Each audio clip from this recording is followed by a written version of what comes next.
Hello दोस्तों, नमस्कार। Awadh IAS academy के ऑफिशियल यूट्यूब चैनल पर आप सबका बहुत बहुत स्वागत है। आज हम आपके लिए लेकर आए हैं यूपी टेट से संबंधित जो आपका पर्यावरण है, पर्यावरण से रिलेटेड आपके जितने भी क्वेश्चन बन सकते हैं एग्जाम में या प्रीवियस ईयर से अगर आप मैच करेंगे तमाम सारे क्वेश्चन आपको अच्छे दिखेंगे जो आपके आए भी हुए हैं और इन फ्यूचर आने की संभावना है। तो वो सभी क्वेश्चन को हम वन लाइनर में लेकर आए हैं और आप लोग लगातार हमारे चैनल के साथ जुड़े रहिए, बने रहिए और देखते रहिए, क्योंकि यही सारे क्वेश्चन आपको एग्जाम में बहुत ही ज़्यादा हेल्प करने वाले हैं। तो आपको बहुत समय ना लेते हुए हम शुरू करते हैं अपना टॉपिक। आप लोग चैनल को सब्सक्राइब करते रहिएगा, लाइक करते रहिएगा और जो भी आपको नया टॉपिक, नया सब्जेक्ट चाहिए होगा कमेंट में बताते रहिएगा। हम वो सारा टॉपिक, सारा कंटेंट आप तक पहुंचाने का प्रयास करेंगे। तो चलिए बढ़ते हैं अपने टॉपिक की ओर। तो हमारा जो टॉपिक है, पहला टॉपिक है पारिस्थितिकी एवं पर्यावरण। तो हमारा जो पहला टॉपिक आ रहा है वो क्या आ रहा है? पारिस्थितिकी एवं पर्यावरण, मतलब इकोलॉजी एंड एनवायरनमेंट। तो इससे संबंधित आपके लगभग 12 से 15 क्वेश्चन बनने वाले हैं। तो ज़्यादा टाइम न लेते हम शुरू करते हैं डायरेक्ट क्वेश्चन। तो हमारा जो पहला क्वेश्चन बन रहा है क्या बन रहा है? पारिस्थितिकी तंत्र, मतलब जो आपका इकोसिस्टम है, पारिस्थितिकी तंत्र है, शब्द का प्रयोग सर्वप्रथम किसने किया? तो पारिस्थितिकी तंत्र या इकोसिस्टम शब्द का सर्वप्रथम प्रयोग किसने किया था? एजी टांसले ने। और कब किया था? 1935 ईस्वी में। तो फिर हमारा जो नेक्स्ट क्वेश्चन बन रहा है वहां पर क्या हो जा रहा है? पारिस्थितिकी, इकोलॉजी। तो आपका पारिस्थितिकी तंत्र और उसके बाद पारिस्थितिकी दोनों अलग अलग शब्द है। एक का मतलब इकोसिस्टम, दूसरे का मतलब इकोलॉजी। तो इकोलॉजी शब्द का सर्वप्रथम प्रयोग किसने किया? इसका जो प्रयोग किया था किसने किया था? अर्नेस्ट हेकेल ने। किसने किया था? अर्नेस्ट हेकेल ने। फिर हमारा अगला क्वेश्चन क्या कह रहा है? अगला क्वेश्चन है गहन पारिस्थितिकी, डीप इकोलॉजी शब्द के जनक कौन है?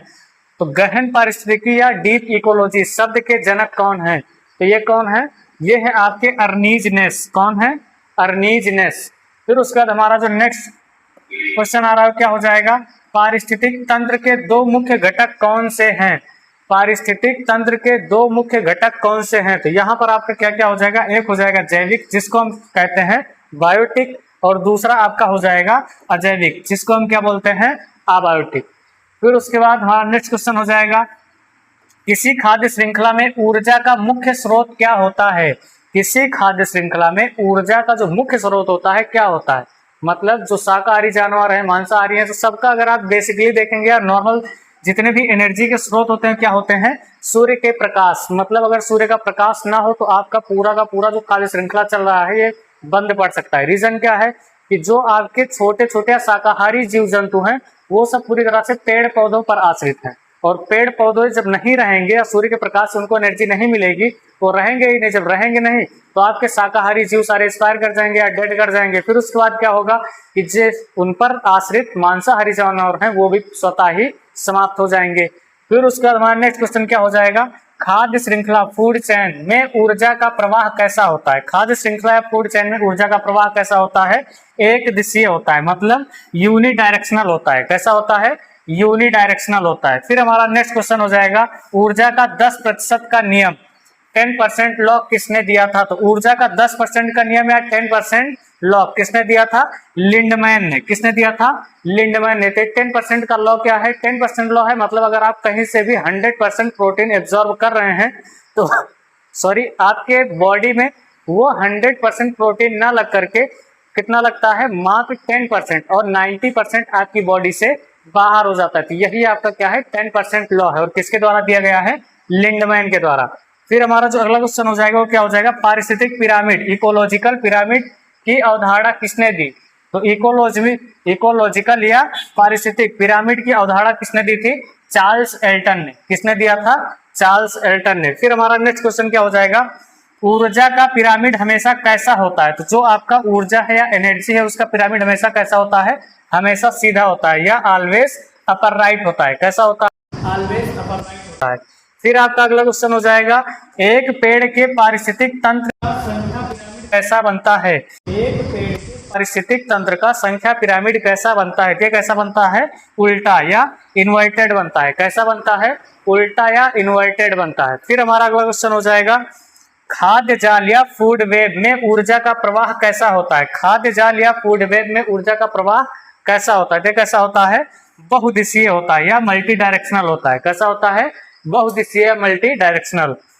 फिर हमारा अगला क्वेश्चन हो जाएगा प्रकृति का सफाई कर्मी या स्कैवेंजर्स किसे कहा जाता है? तो मतलब जो आपका प्रकृति का सफाई कर्मी है वो किसको कहा जाता है? इसमें आपके तमाम सारे जंतु आते हैं, गिद्ध, चील और कवक, जीवाणु, इनको क्या कहा जाता है? आपका प्रकृति का सफाई कर्मी। क्योंकि जितने भी डेड आपके बॉडी होते हैं या जितने भी जीव जंतु आपके डेड कर जाते हैं उनको खत्म करने का कार्य किसका होता है? गिद्ध, चील और छोटे छोटे कवक और जीवाणु जो होते हैं उनको पूरी तरह से मिट्टी में मिला देते हैं और डिकम्पोज कर देते हैं। फिर इसको हम क्या बोलते हैं? अपघटक को।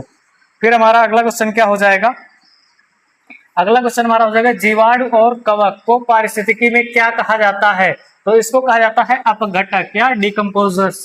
क्या कहा जाता है? अपघटक या डिकम्पोजर्स। बात क्लियर हो गई। फिर आपका यहाँ पर अगला क्वेश्चन क्या हो जाएगा? पादप प्लवक मतलब फिटोप्लैंक्टन किस पारिस्थितिक तंत्र के प्राथमिक उत्पादक हैं? तो मतलब जो आपका यहाँ पर क्या है? पादप प्लवक किस पारिस्थितिक तंत्र के प्राथमिक उत्पादक हैं? तो ये जलीय या समुद्री, तो जलीय या समुद्री पारिस्थितिक तंत्र के उत्पादक माने जाते हैं। बात क्लियर हो गई। फिर हमारा अगला क्वेश्चन क्या हो जाएगा? सजीवों और निर्जीवों के बीच की कड़ी किसे माना जाता है? सजीवों और निर्जीवों के बीच की कड़ी किसे माना जाता है? तो ये माना जाता है विषाणु या वायरस को। किसको माना जाता है? विषाणु या वायरस को। फिर हम बढ़ते हैं अपने अगले टॉपिक की ओर। तो यहाँ से हमारा टॉपिक चेंज होता है। तो हमारा जो अगला टॉपिक आ रहा है क्या आ रहा है? इससे रिलेटेड जैव विविधता एवं वन्यजीव संरक्षण मतलब बायोडाइवर्सिटी एंड कंजर्वेशन। तो बायोडाइवर्सिटी एंड कंजर्वेशन से संबंधित हमारा जो पहला क्वेश्चन बन रहा है क्या बन रहा है? जैव विविधता या बायोडाइवर्सिटी शब्द का सर्वप्रथम प्रयोग किसने किया? तो मतलब जैव विविधता शब्द का सर्वप्रथम प्रयोग किसने किया था? वाल्टर जी रोसेन ने। किसने किया था? वाल्टर जी रोसेन ने। फिर इससे रिलेटेड हमारा जो नेक्स्ट क्वेश्चन बन रहा है वो है भारत में जैव विविधता का हॉटस्पॉट किसे कहा जाता है? तो भारत में जैव विविधता का हॉटस्पॉट किसे कहा जाता है?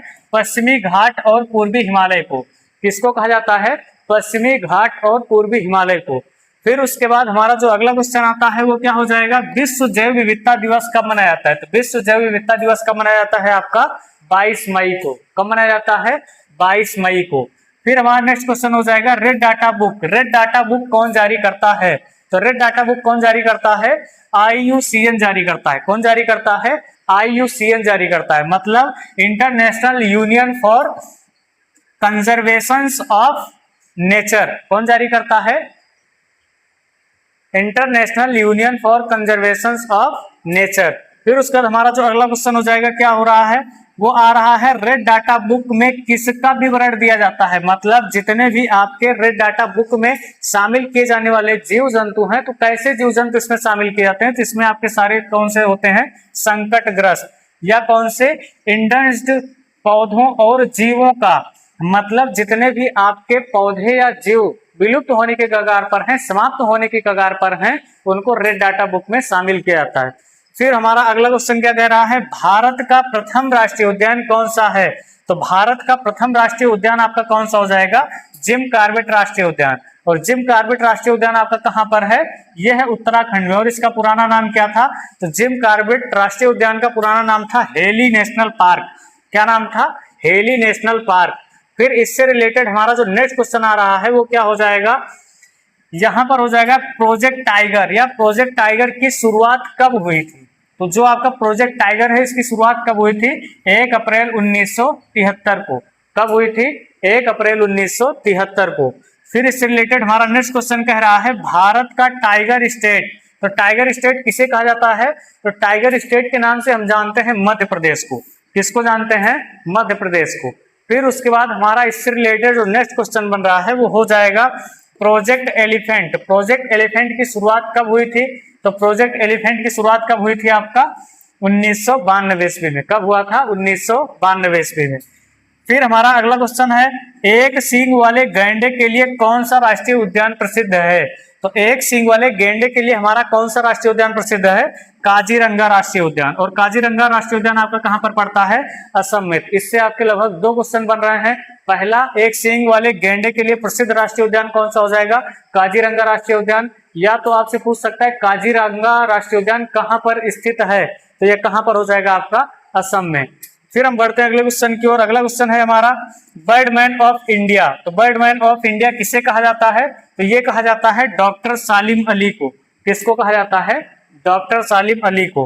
फिर हमारा अगला क्वेश्चन आता है इससे संबंधित वो है वाटरमैन ऑफ इंडिया। तो वाटरमैन ऑफ इंडिया के नाम से कौन प्रसिद्ध है? तो कौन प्रसिद्ध है यहाँ पे? राजेंद्र सिंह। राजेंद्र सिंह को हम वाटरमैन ऑफ इंडिया के नाम से जानते हैं। फिर उसके बाद हमारा अगला क्वेश्चन हो जाएगा, टाइगर मैन ऑफ इंडिया किसे कहा जाता है? तो टाइगर मैन ऑफ इंडिया किसे कहा जाता है? कैलाश सांखला को। किसको कहा जाता है? कैलाश सांखला को। फिर उसके बाद हमारा अगला क्वेश्चन हो जाएगा इसमें, गिर राष्ट्रीय उद्यान किस जीव संरक्षण के लिए प्रसिद्ध है? तो गिर राष्ट्रीय उद्यान किस जीव के संरक्षण के लिए प्रसिद्ध है? किसके लिए प्रसिद्ध है ये? एशियाई शेरों के लिए, मतलब एशियाटिक लायंस के लिए। बात क्लियर हो गई। फिर उसके बाद, और ये जो आपका है कहां पर पाया जाता है? गिर राष्ट्रीय उद्यान कहां पर है आपका? गुजरात में। फिर हमारा अगला क्वेश्चन है, चिपको आंदोलन के प्रणेता कौन थे? तो चिपको आंदोलन के प्रणेता कौन थे? सुंदरलाल बहुगुणा और चंडी प्रसाद भट्ट। कौन थे? सुंदरलाल बहुगुणा और चंडी प्रसाद भट्ट। और ये आंदोलन कहाँ चलाया गया था आपका? उत्तराखंड में। तो चिपको आंदोलन किसके लिए चलाया गया था? तो वृक्षों की कटाई को रोकने के लिए चलाया गया था। बात क्लियर हो गई। फिर उसके बाद आपका अगला क्वेश्चन है, अपिको आंदोलन। अपिको आंदोलन किस राज्य से संबंधित है? तो अपिको आंदोलन किस राज्य से संबंधित है? कर्नाटक से। और इसका नेतृत्व किसने किया था? पानाडुरंग ने किया था। तो पानाडुरंग हेगड़े नाम है इनका। पूरा नाम क्या है? पानाडुरंग हेगड़े। फिर हमारा अगला क्वेश्चन हो जाएगा, नर्मदा बचाओ आंदोलन से कौन जुड़ा है? तो नर्मदा बचाओ आंदोलन से कौन जुड़ा है? मेधा पाटेकर और बाबा आमटे। कौन जुड़ा है? मेधा पाटेकर और बाबा आमटे। फिर हमारा नेक्स्ट क्वेश्चन हो जाएगा, शांत घाटी साइलेंट वैली भारत के किस राज्य में स्थित है? तो साइलेंट वैली भारत के किस राज्य में स्थित है? ये स्थित है आपका केरल में। कहाँ स्थित है? केरल में। फिर हमारा अगला क्वेश्चन कह रहा है, फूलों की घाटी वैली ऑफ फ्लावर्स कहाँ स्थित है? तो वैली ऑफ फ्लावर्स आपका कहाँ स्थित है? उत्तराखंड में। उत्तराखंड में किस जगह? चमोली जिला में। तो उत्तराखंड के चमोली जिले में आपका क्या स्थित है? फूलों की घाटी या वैली ऑफ फ्लावर्स। फिर हमारा अगला क्वेश्चन हो जाएगा, भारत में किस वन्यजीव अभयारण्य में हंगुल मृग पाया जाता है? मतलब भारत के किस वन्यजीव अभयारण्य में हंगुल मृग पाया जाता है? कहाँ पाया जाता है? दचीगाम राष्ट्रीय उद्यान। तो कहाँ पाया जाता है? दचीगाम राष्ट्रीय उद्यान। और दचीगाम राष्ट्रीय उद्यान आपका कहाँ पर है? जम्मू कश्मीर में। फिर बढ़ते हैं अगले क्वेश्चन की ओर। तो हमारा जो अगला क्वेश्चन है, अगला टॉपिक भी हमारा यहीं से चेंज हो रहा है। हमारा जो नया टॉपिक है क्या है? वायुमंडल प्रदूषण एवं जलवायु परिवर्तन। मतलब हम यहाँ पर जितने भी अब क्वेश्चन देखने वाले हैं जलवायु प्रदूषण एवं जलवायु परिवर्तन से, वायुमंडल प्रदूषण एवं जलवायु परिवर्तन से देखने वाले हैं। तो इसको हम क्या बोलते हैं? Atmosphere and pollution. तो एटमॉस्फेयर एंड पॉल्यूशन से जो हमारा पहला क्वेश्चन आ रहा है वो क्या हो जाएगा? वायुमंडल में सबसे अधिक मात्रा में पाई जाने वाली गैस कौन सी है? तो वायुमंडल में सबसे अधिक मात्रा में पाई जाने वाली गैस कौन सी है? तो आप सबको पहले से ही पता होगा, नाइट्रोजन है। और कितना पाया जाता है? लगभग 78%। कितना पाया जाता है? लगभग 78% या 78%। फिर हमारा नेक्स्ट क्वेश्चन क्या कह रहा है, मौसम संबंधी सभी घटनाएं बादल, वर्षा, तूफान वायुमंडल की किस परत में होती है? तो मौसम संबंधी सभी घटनाएं बादल, वर्षा, तूफान वायुमंडल की किस परत में होती है? क्षोभ मंडल में। कहाँ होती है? क्षोभ मंडल में, जिसको हम किसके नाम से जानते हैं इंग्लिश में? ट्रोपोस्फेयर। किसके नाम से जानते हैं? ट्रोपोस्फेयर। फिर हमारा अगला क्वेश्चन क्या कह रहा है, ओजोन परत वायुमंडल की किस परत में पाई जाती है? तो ओजोन परत वायुमंडल की किस परत में पाई जाती है? समताप मंडल या स्ट्रेटोस्फेयर। कहां पर पाई जाती है? समताप मंडल या स्ट्रेटोस्फेयर। फिर हमारा नेक्स्ट क्वेश्चन क्या हो जाएगा, हवाई जहाज उड़ाने के लिए वायुमंडल की कौन सी परत आदर्श मानी जाती है? मतलब जो हमारे हवाई जहाज उड़ाए जाते हैं, कौन सी लेयर में उड़ाने पर हमें किसी असुविधा का सामना नहीं करना पड़ता है? तो वो कौन सा हो जाता है आपका? समताप मंडल। कौन सा मंडल हो जाएगा? समताप मंडल। फिर हमारा अगला क्वेश्चन क्या कह रहा है, ओजोन परत की मोटाई मापने की इकाई क्या है? तो ओजोन परत की मोटाई मापने की इकाई क्या है? डॉप्सन। तो हम इसको डॉप्सन यूनिट के माध्यम से मापते हैं कि कहां पर हमारे ओजोन परत की मोटाई ज्यादा है और कहां पर कम है। फिर उसके बाद हमारा जो नेक्स्ट क्वेश्चन आ रहा है इससे रिलेटेड वो क्या हो जाएगा, विश्व ओजोन दिवस कब मनाया जाता है? तो विश्व ओजोन दिवस आपका कब मनाया जाता है? 16 सितंबर को। कब मनाया जाता है? 16 सितंबर को। फिर इसी से रिलेटेड आपका जो अगला क्वेश्चन आ रहा है वो क्या हो जाएगा, ओजोन परत को नष्ट करने वाली मुख्य गैस कौन सी है? तो ओजोन परत को नष्ट करने वाली मुख्य गैस आपकी कौन सी हो जाएगी? क्लोरोफ्लोरोकार्बन, जिसको हम CFC के नाम से जानते हैं, क्लोरोफ्लोरोकार्बन या CFC। बात क्लियर हो गई। फिर उसके बाद हमारा इससे रिलेटेड जो नेक्स्ट क्वेश्चन आ रहा है क्या हो जाएगा, ओजोन संरक्षण के लिए मॉन्ट्रियल प्रोटोकॉल कब हुआ था। तो ओजोन संरक्षण के लिए मॉन्ट्रियल प्रोटोकॉल कब हुआ था, तो ये हुआ था आपका 1987 में। कब हुआ था, 1987 में। फिर आपका अगला क्वेश्चन आता है मुख्य ग्रीन हाउस गैसें कौन सी हैं। तो मुख्य ग्रीन हाउस गैसें कौन कौन सी हैं, carbon dioxide CO2, methane CH4, फिर उसका जलवाष्प, और लास्ट में आपका क्या आ जाता है, नाइट्रस ऑक्साइड मतलब N2O। फिर आपका इसी से रिलेटेड अगला क्वेश्चन आ रहा है ग्लोबल वार्मिंग वैश्विक तापन के लिए सबसे अधिक उत्तरदायी गैस कौन सी है। मतलब जो आपकी ग्लोबल वार्मिंग बढ़ रही है, जो आपका वैश्विक तापन बढ़ रहा है, उसके लिए सबसे ज्यादा उत्तरदायी गैस कौन सी हो जाएगी, आपका कार्बन डाइऑक्साइड। क्या हो जाएगा, कार्बन डाइऑक्साइड, और इसको क्या बोलते हैं, CO2। फिर आपका इसी से रिलेटेड भी आपका नेक्स्ट क्वेश्चन बन रहा है, मतलब वायुमंडल प्रदूषण एवं जलवायु परिवर्तन से संबंधित। तो इसमें आपका आ रहा है क्वेश्चन क्योटो प्रोटोकॉल। तो क्योटो प्रोटोकॉल किससे संबंधित है, ग्रीन हाउस गैसों के उत्सर्जन को कम करने से। तो मतलब जो आपका ग्रीन हाउस गैसें हैं उसको हम कैसे कम कर सकते हैं, तो इसके लिए आपका क्या आता है, क्योटो प्रोटोकॉल आता है। और ये किसके लिए है, जलवायु परिवर्तन को रोकने के लिए, मतलब जो आपका प्रेजेंट टाइम पे जलवायु परिवर्तन हो रहा है उसको हम कैसे कंट्रोल कर सकें। फिर हमारा जो अगला क्वेश्चन आ रहा है क्या हो जाएगा, अम्ल वर्षा एसिड रेन के लिए जिम्मेदार मुख्य गैसें कौन सी हैं। तो एसिड रेन या अम्ल वर्षा के लिए जो मुख्य गैसें जिम्मेदार हैं कौन कौन सी हैं, सल्फर डाइऑक्साइड और उसके बाद नाइट्रोजन ऑक्साइड। कौन कौन सी है, सल्फर डाइऑक्साइड और नाइट्रोजन ऑक्साइड। फिर आपका नेक्स्ट क्वेश्चन हो जाएगा क्रैकिंग गैस किसे कहा जाता है। क्रैकिंग गैस किसे कहा जाता है, तो क्रैकिंग गैस किसको कहा जाता है, सल्फर डाइऑक्साइड, और सल्फर डाइऑक्साइड का फार्मूला क्या होता है, SO2 को। फिर उसके बाद यहाँ पर है पत्थरों को नुकसान पहुंचाने के कारण, मतलब जो आपका सल्फर डाइऑक्साइड है किसको नुकसान पहुंचाता है, पत्थरों को नुकसान पहुंचाता है। फिर आपका नेक्स्ट क्वेश्चन कह रहा है ताजमहल के पीले होने का मुख्य कारण क्या है। तो ताजमहल के पीले होने का मुख्य कारण क्या है, अम्ल वर्षा, और ये किसकी वजह से हो रहा है, SO2 गैस की वजह से, मतलब सल्फर डाइऑक्साइड गैस की वजह से। फिर इसी से रिलेटेड आपका अगला क्वेश्चन बन रहा है वायु प्रदूषण का सबसे अच्छा प्राकृतिक सूचक इंडिकेटर क्या है। मतलब वायु प्रदूषण का सबसे अच्छा प्राकृतिक सूचक क्या है, तो ये क्या हो जाता है आपका लाइकेन। क्या हो जाता है, लाइकेन। फिर उसके बाद इसी से संबंधित हमारा अगला क्वेश्चन आ रहा है भोपाल गैस त्रासदी 3 दिसंबर 1984 में किस गैस का रिसाव हुआ था। तो मतलब आपका भोपाल गैस त्रासदी कब हुआ था, 3 दिसंबर 1984 को। और यहाँ से कौन सी गैस निकली थी या किस गैस का रिसाव हुआ था, मिथाइल आइसोसाइनाइड।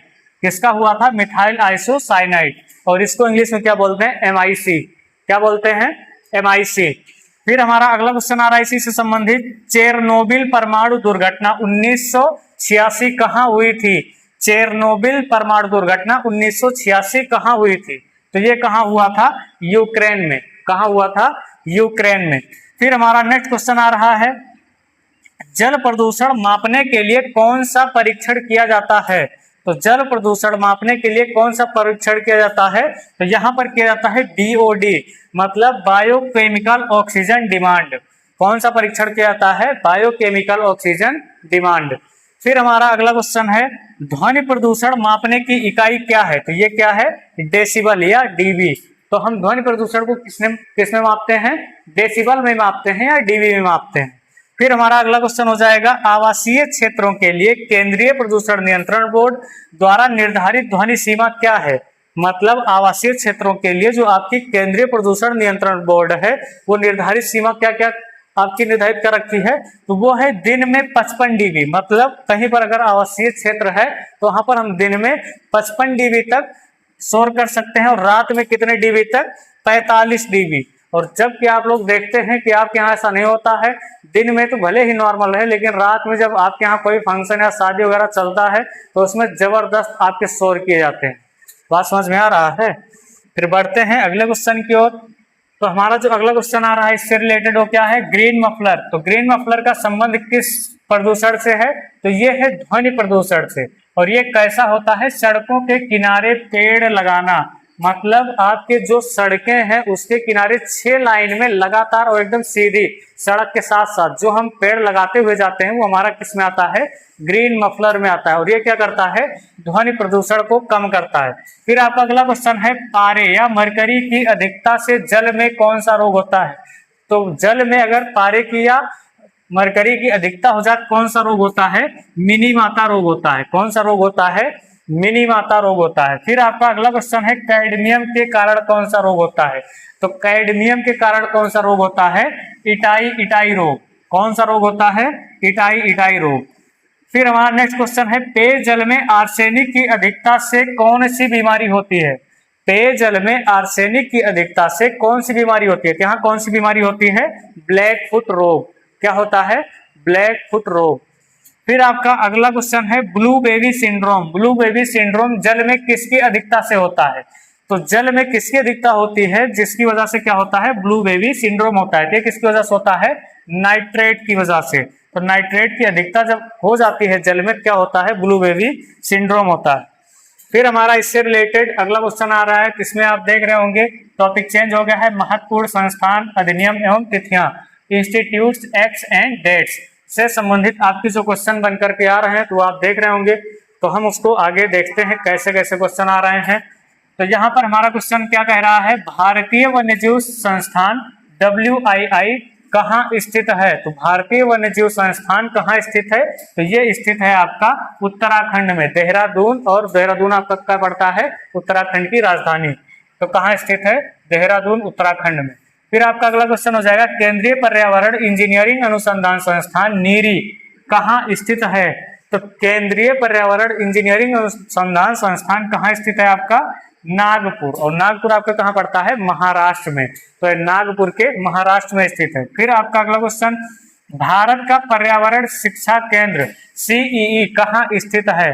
तो भारत का पर्यावरण शिक्षा केंद्र CEE कहाँ स्थित है, अहमदाबाद। और अहमदाबाद आपका कहाँ पड़ता है, गुजरात में। फिर उसके बाद हमारा जो नेक्स्ट क्वेश्चन आता है क्या हो जाएगा, संयुक्त राष्ट्र पर्यावरण कार्यक्रम UNEP का मुख्यालय कहाँ है।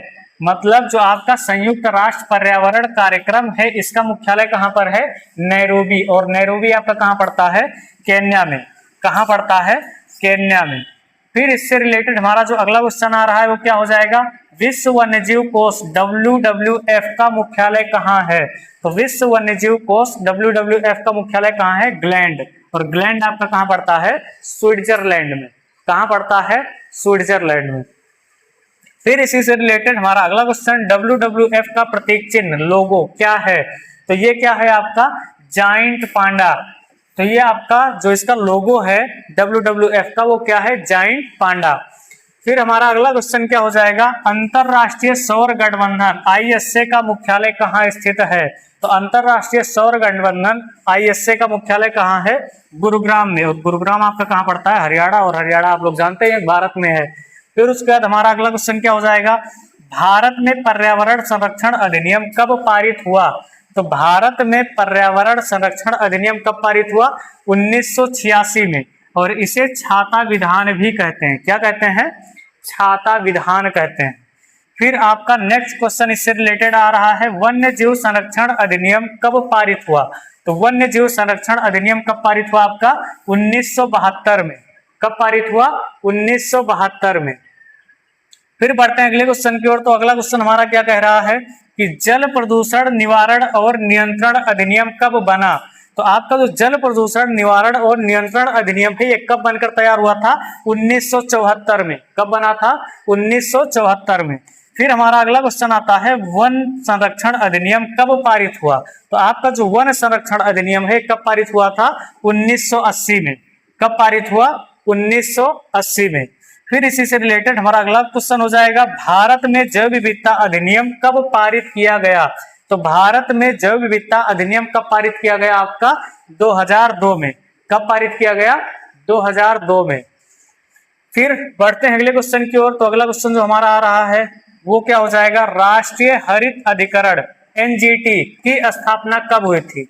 राष्ट्रीय हरित अधिकरण NGT की स्थापना कब हुई थी, तो ये हुई थी 2010 में। कब हुआ था, 2010 में। फिर ज्यादा टाइम ना लेते हुए हम बढ़ते हैं आपके अगले क्वेश्चन की ओर, क्योंकि हमें जल्द से जल्द बहुत ही कम समय में आपके ज्यादा से ज्यादा टॉपिक क्लियर करने हैं। और देखते रहिए, लगातार चैनल से जुड़े रहिए और हमारे इस चैनल को सब्सक्राइब करते रहिए, लाइक करते रहिए और कमेंट में आपको जो जो भी टॉपिक चाहिए वो आप बताते रहिए। फिर उसके बाद हमारा जो अगला क्वेश्चन हो जाएगा इससे रिलेटेड वो क्या हो जाएगा, प्रथम पृथ्वी सम्मेलन अर्थ समिट, प्रथम पृथ्वी सम्मेलन या अर्थ समिट 1992 कहाँ आयोजित हुआ था? तो ये कहां पर आपका आयोजित हुआ था? Rio de Janeiro. और रियो डी जेनेरियो आपका कहां पड़ता है? ब्राजील में। कहां पड़ता है? ब्राजील में। फिर आपका अगला क्वेश्चन हो जाएगा एजेंडा 21। एजेंडा 21 का संबंध किससे है? तो इसका संबंध है रियो पृथ्वी सम्मेलन सतत विकास से। तो किससे है? रियो पृथ्वी सम्मेलन, और वो किससे है? सतत विकास से। फिर आपका इसी से रिलेटेड अगला क्वेश्चन आ रहा है, विश्व पर्यावरण दिवस कब मनाया जाता है? ये तो आप सबको पता होगा। तो विश्व पर्यावरण दिवस कब मनाया जाता है? 5 जून को। कब मनाया जाता है? 5 जून को। और पहली बार कब मनाया गया था? 1974 में मनाया गया था। कब मनाया गया था? 1974 में। फिर आपका अगला क्वेश्चन है, विश्व जल दिवस कब मनाया जाता है? तो विश्व जल दिवस आपका कब मनाया जाता है? 22 मार्च को। कब मनाया जाता है? 22 मार्च को। तो 22 मार्च को आपका विश्व जल दिवस मनाया जाता है। फिर अगला क्वेश्चन कह रहा है, विश्व पृथ्वी दिवस अर्थ डे कब मनाया जाता है? तो आपके यहाँ से रिलेटेड आपके 3-4 दिवस हैं, तो ये आपके लिए सबसे ज्यादा इंपॉर्टेंट है, विशेष करके पर्यावरण से संबंधित। तो आपका पृथ्वी दिवस कब मनाया जाता है? 22 अप्रैल को। फिर हमारा अगला क्वेश्चन हो जाएगा इसी से रिलेटेड, विश्व गौरैया दिवस कब मनाया जाता है? तो विश्व गौरैया दिवस कब मनाया जाता है? 20 मार्च को। कब मनाया जाता है? 20 मार्च को। फिर हमारा नेक्स्ट क्वेश्चन हो जाएगा, अंतरराष्ट्रीय बाघ दिवस कब मनाया जाता है? तो अंतरराष्ट्रीय बाघ दिवस आपका कब मनाया जाता है? 29 जुलाई को। कब मनाया जाता है? 29 जुलाई को। फिर बढ़ते हैं अगले क्वेश्चन की ओर। तो हमारा जो अगला क्वेश्चन आ रहा है वहां पर आप देख रहे होंगे टॉपिक चेंज हो चुका है। यहाँ पर टॉपिक क्या आ रहा है? सामान्य विज्ञान, भूगोल एवं यूपी विशेष, मतलब science, geography and UP special से संबंधित आपको यहाँ पर क्वेश्चन देखने को मिलेंगे। तो हमारा यहाँ पर क्वेश्चन पहला हो जाएगा, या हमारे पास जो सबसे पहले इस टॉपिक से रिलेटेड क्वेश्चन आ रहे हैं वो क्या हो जाएगा, भारत के किस राज्य में सर्वाधिक वन एरिया वाइज पाया जाता है? मतलब सबसे ज्यादा वन भारत में कहां पाए जाते हैं एरिया वाइज? तो ये कहां पर पाए जाते हैं? मध्य प्रदेश में। लेकिन यहीं पर ही हमारा अगला क्वेश्चन इसको चेंज कर रहा है, वो क्या हो जाता है, प्रतिशत के आधार पर भारत के किस राज्य में सर्वाधिक वन पाया जाता है? तो एरिया वाइज में आपके मध्य प्रदेश में सबसे ज्यादा वन पाए जाते हैं, लेकिन प्रतिशत के आधार पर सबसे ज्यादा कहां पाया जाता है? मिजोरम में। बात क्लियर हो गया? तो मिजोरम में आपके प्रतिशत के आधार पर सबसे ज्यादा वन पाए जाते हैं। फिर हमारा अगला क्वेश्चन हो जाएगा, राष्ट्रीय वन नीति के अनुसार देश के कितने प्रतिशत भूभाग पर वन होने चाहिए? तो आपका जो राष्ट्रीय वन नीति है उसके अनुसार देश के कितने प्रतिशत भूभाग पर वन होना चाहिए? 33%। मतलब आपके पास पूरे देश में जितनी भी जमीन है उसके 33% हिस्से पर आपके वन होने चाहिए। फिर आपका अगला क्वेश्चन हो जाएगा, केंद्रीय कवक सब्जी अनुसंधान संस्थान उत्तर प्रदेश में कहाँ है? तो केंद्रीय कवक या सब्जी अनुसंधान संस्थान उत्तर प्रदेश में कहाँ है? तो ये है आपका वाराणसी में। कहाँ पर है? वाराणसी में। फिर इसी से रिलेटेड हमारा अगला क्वेश्चन हो जाएगा, उत्तर प्रदेश का राज्य पक्षी कौन सा है? तो उत्तर प्रदेश का राज्य पक्षी आपका कौन सा हो जाएगा? सारस या क्रॉन्च। क्या हो जाएगा? सारस या क्रॉन्च। फिर हम बढ़ते हैं अगले क्वेश्चन की ओर। हमारा जो अगला क्वेश्चन आता है वो क्या हो जाएगा, उत्तर प्रदेश का एकमात्र राष्ट्रीय उद्यान कौन सा है? तो उत्तर प्रदेश का एकमात्र राष्ट्रीय उद्यान कौन सा है? यहाँ पर क्या दिख रहा है आपको? दुधवा राष्ट्रीय उद्यान। और दुधवा राष्ट्रीय उद्यान आपका कहाँ पड़ता है? उत्तर प्रदेश के लखीमपुर खीरी जिले में। बात क्लियर हो गई? फिर उसके बाद इसी से रिलेटेड हमारा अगला क्वेश्चन आ रहा है, सॉरी, दूध की शुद्धता किस यंत्र से मापी जाती है? तो दूध की शुद्धता किस यंत्र से मापी जाती है? लैक्टोमीटर से। किससे मापी जाती है? लैक्टोमीटर से। फिर हमारा अगला क्वेश्चन क्या कह रहा है, दूध से दही बनने में कौन सा जीवाणु सहायक होता है? मतलब जो आपका दूध से दही बनता है, सॉरी, जो आपका दूध से दही बनता है उसमें कौन से जीवाणु सहायता करते हैं, सहायक होते हैं? वो है लैक्टोबैसिलस। क्या है? लैक्टोबैसिलस। बात क्लियर हो गया? तो यहां पर आपको दिख रहा होगा क्या लिखा है? लैक्टोबैसिलस। फिर आपका अगला क्वेश्चन क्या कह रहा है, एलपीजी का मुख्य घटक क्या होता है? तो एलपीजी का जो मुख्य घटक है क्या होता है? ब्यूटेन और प्रोपेन। क्या हो जाता है? ब्यूटेन और प्रोपेन। फिर हमारा अगला क्वेश्चन क्या कह रहा है, एलपीजी में दुर्गंध के लिए क्या मिलाया जाता है। मतलब जो आपकी शुद्ध एलपीजी गैस होती है उसमें कोई भी स्मेल नहीं होता, वो गंध रहित होता है। तो हमें जो स्मेल आती है उसके लिए उसमें कुछ अलग से तत्व मिलाया जाता है और उस तत्व को क्या बोलते हैं, इथाइल मैकेप्टेन बोलते हैं। जिससे अगर आपके यहाँ कहीं भी एलपीजी का रिसाव हो रहा है तो जब उसकी स्मेल अलग होगी आपको पता चल जाएगा कि एलपीजी का रिसाव हो रहा है, हमें तुरंत उसको रोकना चाहिए। फिर उसके बाद हमारा जो अगला क्वेश्चन आ रहा है वो क्या है, सीएनजी। सीएनजी का मुख्य घटक क्या है, तो सीएनजी का मुख्य घटक क्या है, मीथेन, और मीथेन को हम क्या बोलते हैं, CH4। फिर हमारा जो अगला क्वेश्चन आ रहा है वो क्या हो जाएगा, यहाँ पर आप देख रहे होंगे टॉपिक चेंज है, यहाँ पर क्या है, वायुमंडल प्रदूषण एवं जलवायु परिवर्तन, एटमॉस्फेयर एंड पॉल्यूशन से संबंधित आपको क्वेश्चन है। फिर यहाँ पर हम देखते हैं हमारा जो क्वेश्चन है वो क्या है, यहाँ पर कह रहा है सौर सेल बनाने में किस तत्व का उपयोग किया जाता है। तो सौर सेल बनाने में किस तत्व का उपयोग किया जाता है, सिलिकॉन का। फिर आपका नेक्स्ट क्वेश्चन कह रहा है विटामिन सी की कमी से कौन सा रोग होता है। तो आप सबको पता होगा स्कर्वी होता है, और स्कर्वी से क्या होता है, मसूड़ों से खून आने लगता है। क्या होता है, मसूड़ों से खून आने लगता है। फिर आपका अगला क्वेश्चन है विटामिन को सनशाइन विटामिन भी कहा जाता है। मतलब किस विटामिन को सनशाइन विटामिन भी कहा जाता है, तो किसको कहा जाता है, विटामिन डी को। किसको कहा जाता है, विटामिन डी को। फिर हमारा अगला क्वेश्चन हो जाएगा रक्त का थक्का, ब्लड क्लॉटिंग बनने में कौन सा विटामिन सहायक है। तो ब्लड क्लॉटिंग या रक्त का थक्का बनने में कौन सा विटामिन सहायक है, विटामिन के। तो ये जो रक्त का थक्का बनता है आपकी बॉडी के बाहर बनने की बात हो रही है, आप लोग सोचते हैं बॉडी के अंदर रक्त का थक्का बनना कंपलसरी है। जैसे आप लोगों को कहीं चोट लगती है, कहीं कट लगता है, अगर ब्लीडिंग होने लगती है तो वहां पर रक्त का थक्का बनना जरूरी होता है। फिर आपका अगला क्वेश्चन है कांस्य या ब्रोंज किन दो धातुओं का मिश्रण है। तो कांस्य या ब्रोंज किन दो धातुओं का मिश्रण है, तो आपका हो जाएगा यहाँ पर तांबा और उसके बाद टिन। मतलब कॉपर और टिन का जो मिश्रण होता है क्या होता है, कांस्य होता है या ब्रोंज होता है। फिर आपका अगला क्वेश्चन हो जाएगा पीतल या ब्रास किन धातुओं का मिश्रण है।